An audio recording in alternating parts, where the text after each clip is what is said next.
John! Si Cover-Up Tattoo. Ito nga pala yung ginawa natin kay Alexa. Nakalive yan sa Mewa TV FB page from start to finish. TikTok, nakalive din po tayo, Mewa TV. And yon, using a Tech Product Philippines from MLC Tattoo Supplies, Arrow Needles, Aba Tattoo Machines. Mabibili niya yan sa MLC Tattoo Supplies. So, ito yung grabe, si Cover-Up na. And in progress tattoo po ito. May mga deep tone na hindi natin nagawa dahil nga nasasaktan na siya. So nilipat-lipat lang natin para kahit pa paano matapos kasi gusto niya talagang ma-cover up. Pero in progress, we have a second session pa po para sa mga detailed.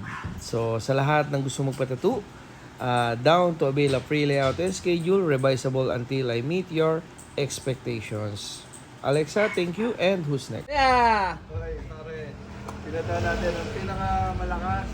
Walang kaarte-arte. Walang kalikot-likot. Si Alexa. Respeto sa dating artist niya, kinabarap natin.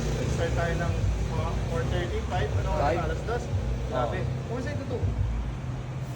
Okay naman. Ano nga? Okay. Nagustuhan ko nga, masakit na. Nagustuhan niya. Hindi pa tapos, in progress. Medyo nasakta na. Pero malaki. Medyo makapal na kasi yung tattoo niya eh. Pero thank you, ha. Ano, thank you din.